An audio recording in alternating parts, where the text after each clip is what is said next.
Thank you and welcome to the show this morning. The topic this morning is the Federal Republic of Nigeria at 50. And of course, we're indicating that this is the 51st celebration of the Federal Republic of Nigeria. And we're also fortunate to have with us the ambassador to the United States from Nigeria, Dr. Adefuye. And of course, Dr. Adefuye will give us some information in reference to his background, his education, and some of his experiences during this first segment.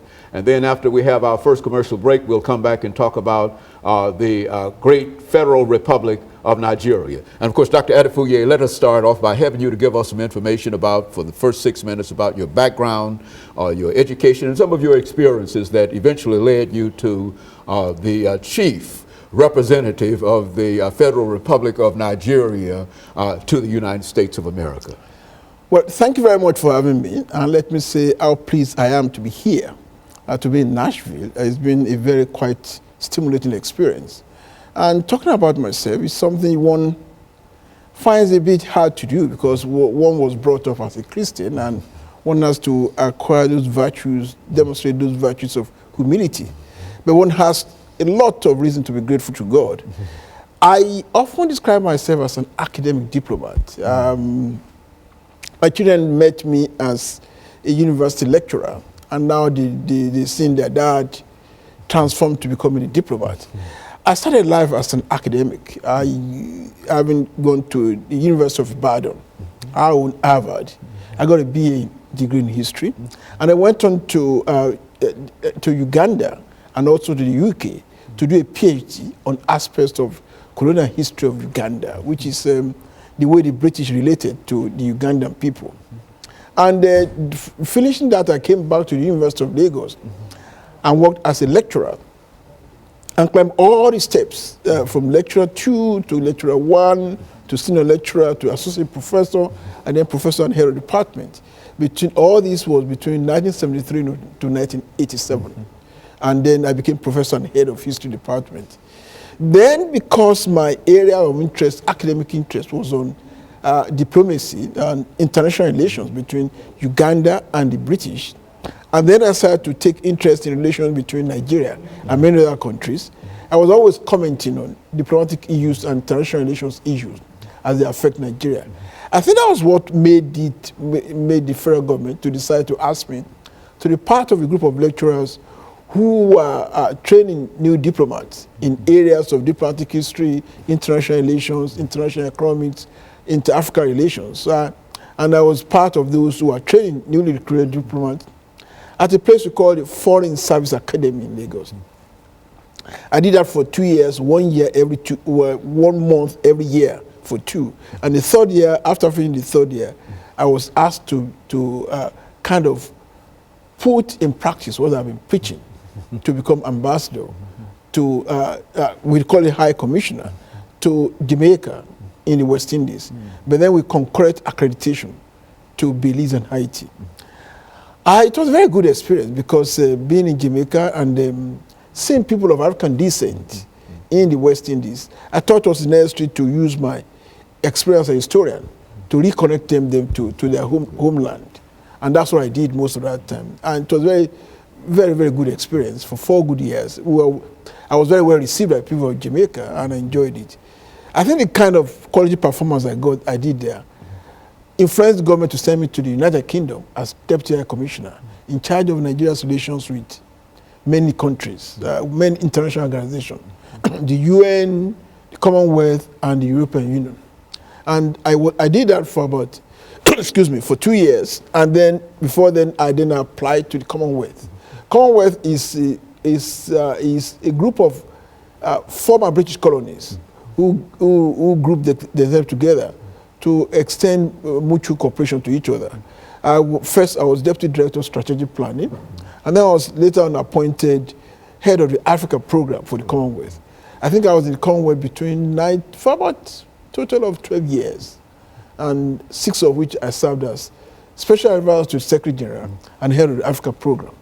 From then, I came to ECOWAS for 2 years, as ECOWAS is Nigeria's equivalent of your OAS here.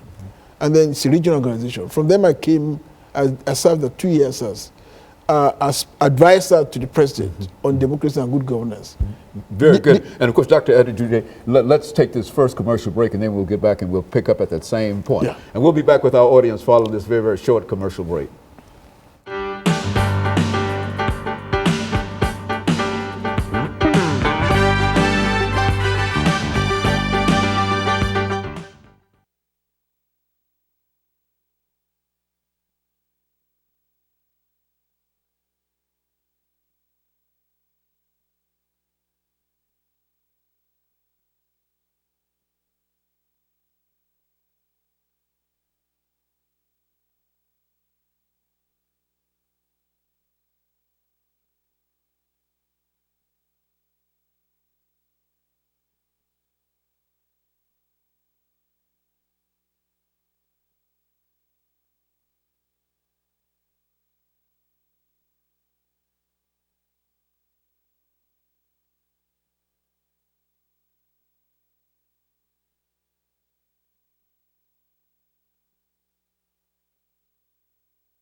Thank you and welcome back to the second segment of the show for today.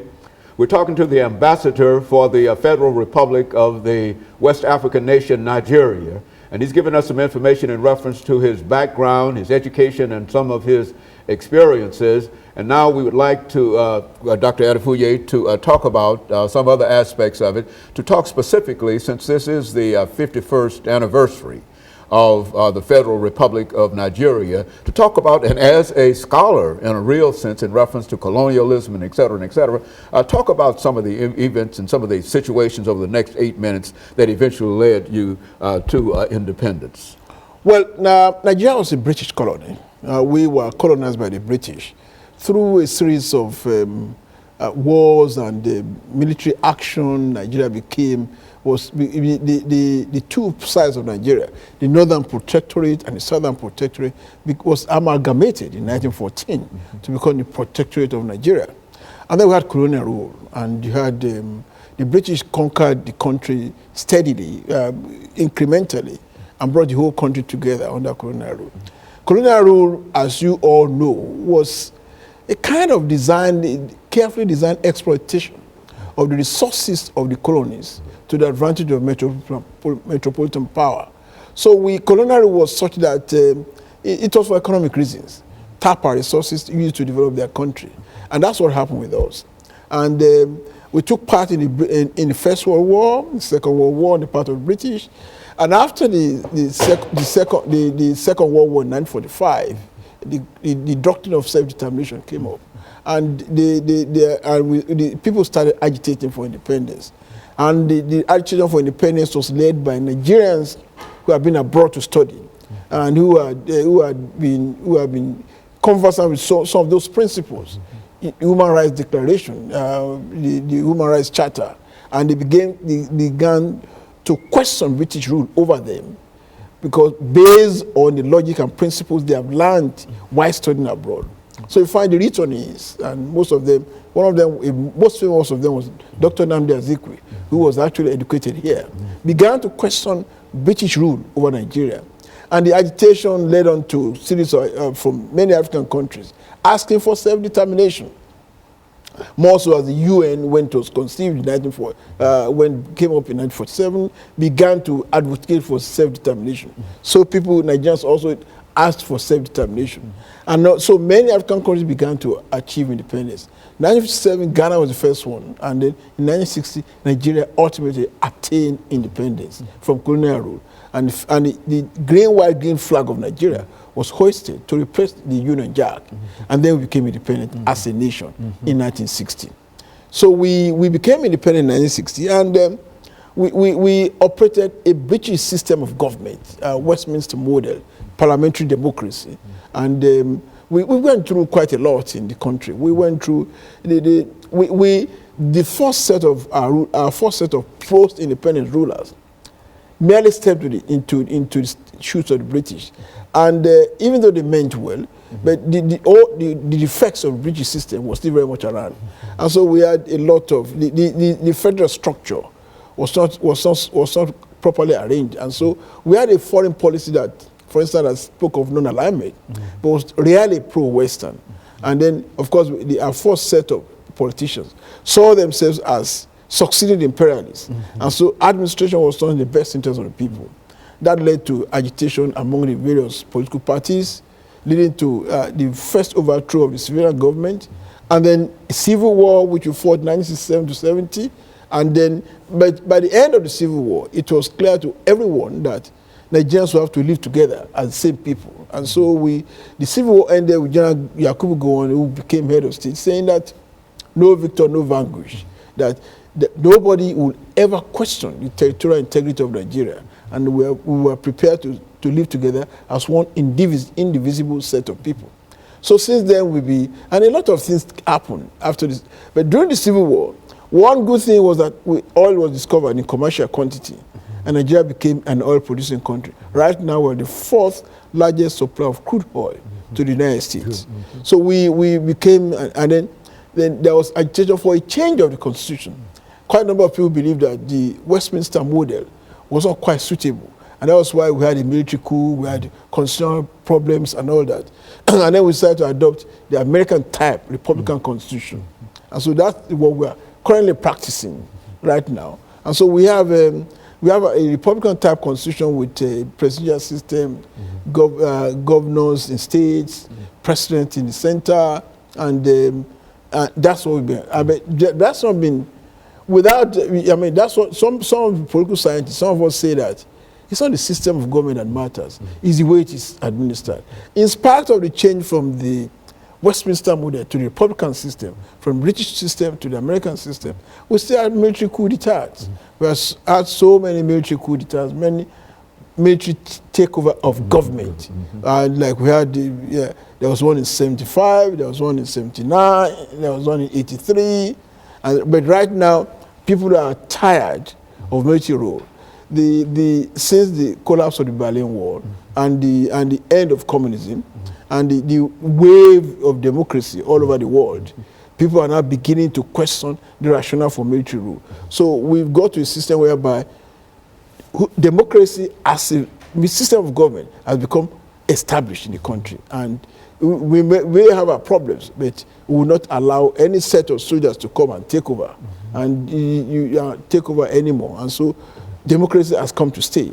We are trying to perfect the American system to adopt it to our own peculiar situation and make good of it. And so we now have a Republican type constitution in Nigeria, and with bicameral legislature, the Senate, at the federal level, the Senate and the House of Representatives, Congress just as here, and we have a presidential system of government, a president and a vice president, and the governors in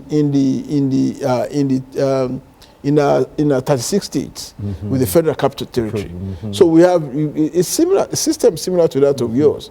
But there are still problems, there are still challenges in the way it is administered. So that's where we are right now. And of course, I think we're getting ready for our first commercial break. And when we come back, Doctor, let's see if we can have you to talk about your mission to the United States of America, because serving 150 million people, you see, in the largest state on the continent of Africa, it simply means that Nigeria is somebody in a real sense, in spite of all of the problems and et cetera. And you were sent here in a real sense to represent that. And so we're going to give you about 10 minutes during this last segment to talk about what you might consider to be your mission here in the United States of America, and how you found the response in reference to some of the things that you're talking about. And that will be this first segment, and then we'll have that second show and deal with some other aspects of it.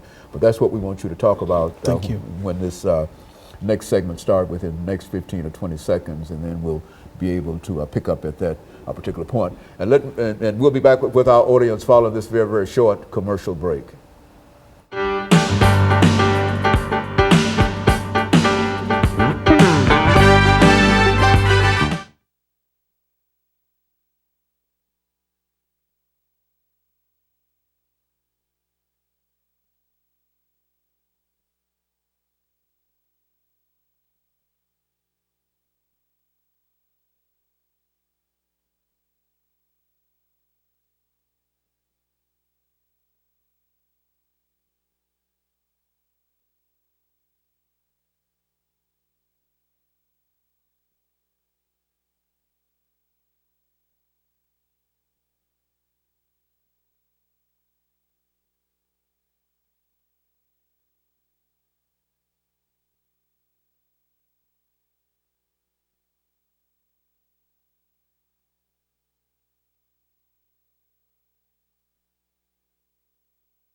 Thank you, and welcome back to the final segment of this section of the show for the morning. And we're talking about the Federal Republic of Nigeria, and this, of course, is part one of that report. And we have with us the ambassador from the state of Nigeria, who has given us some excellent information in reference to the country itself. And now what we'd like to do is to talk about his mission to the United States. And of course, Dr. Adefuye, let's see if we can have you to talk about your mission.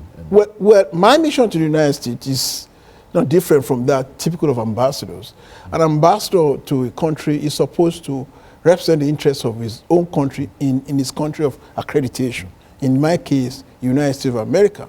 And I'm expected to promote good relations between my country and the United States, be it in areas of commerce, in areas of culture, in areas of diplomacy, and also to, because we are a developing country and the U.S. is the most powerful nation in the world, most endowed, to see the way in which I can relate to the United States government in a way to help achieve our developmental aspirations. To start with, there are quite a number of I always say there's a commonality and a conviviality of interest between Nigeria and the United States. First, the United States is the country where you have the largest concentration of Nigerians outside Nigeria. And Nigeria as a country is of strategic interest to the United States. First, with a population of 150 million, 1 out of every 5 Africans is in Nigeria. 1 out of every 9 black persons in the world is in Nigeria. And Nigeria is the 4th largest supplier of crude oil to the United States. There are in the United States, there are over 1 million of Americanized Nigerians. That is, people who are born in Nigeria and have taken over the American, they've lived here enough, acquired American passports, and are contributing very positively to the economic development of the United States. So there is that community of interest.